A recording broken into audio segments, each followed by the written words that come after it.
Hi everybody, welcome to ePN TV. I'm Saquib Pasha, and today I have with me Adam Anderson from our ePN team. Recently you guys have shown a lot of interest about asking questions on the forums, on Twitter, and on the discussion boards. So today we wanted to take some time, gather some of those questions, and do our best to clarify some of the answers around those questions.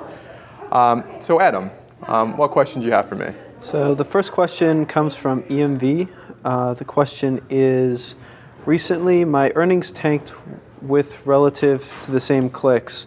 Some of my top earners with strong EPC are now recording strong click numbers but showing as zero earnings. I have a lot of sites and now pulling like $5 a day. Time to rethink this or get help to figure out what happened. Okay, this is a general theme of questions that we get regarding QCP.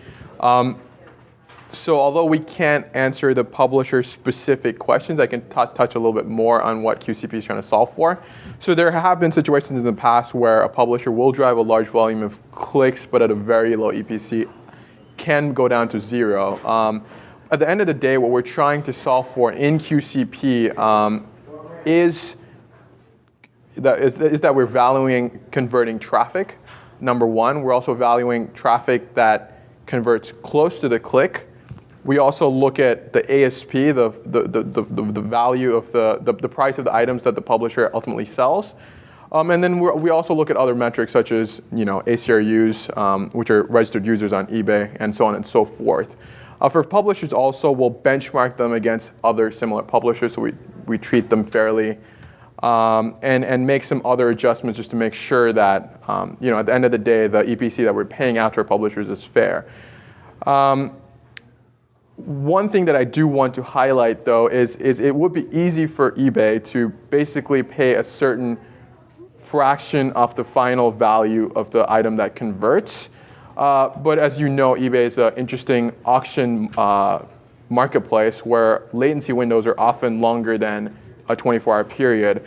And there's a lot of activity that happens which are aside from conversions as well. So whether it be a watch, a bid that doesn't convert, whether it be a contact to seller if you're trying to sell a car, these are all converting items that might not lead to an ultimate conversion, but which eBay feels that we should pay a publisher out for. So just to be fair, we have to include some of these metrics into our QCP algorithm.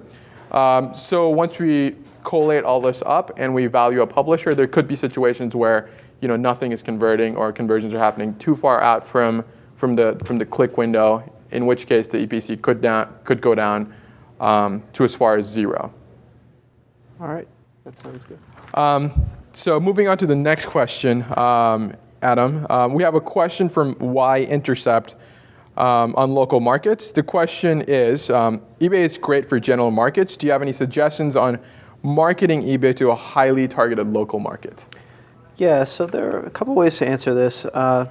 Obviously, on the one side, in terms of product selection, one of the big things, if you are trying to sell, if you're trying to sell to Seattle, you may want to sell umbrellas or raincoats. If you're trying to sell in Miami, it may be shorts and flip-flops. So product selection obviously is going to vary by local market.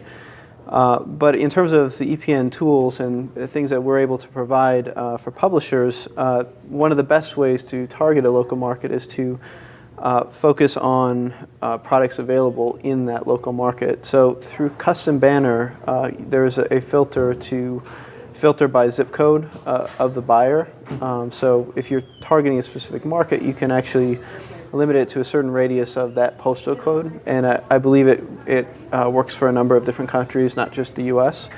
Alternatively, through the APIs, you're actually able to focus and filter your results down to the level of zip code, radius, and local pickup only. Using that, you can focus on things that are really specific and need to be picked up in a local market, such as a car, a couch, things like that are difficult to ship or expensive to ship. Interesting. All right. The next question comes from the Omnicore. He or she writes, just went to reports and did a report by tool ID. I see a new tool ID called unknown. A tool ID is -999. What is it? So the answer to this question is, so a -999 tool ID will occur in your reports if you have an incorrect tool ID or no tool ID. So then the fix to the problem is, depending on what tool you're using, to go back to the portal, the publisher portal, and regenerate the URL with the new tool ID in there, and that should essentially solve your problems. All right. Thank you, Saquib. And we really appreciate you guys asking us these questions. If you have any follow-up questions, please ask them in the comments below.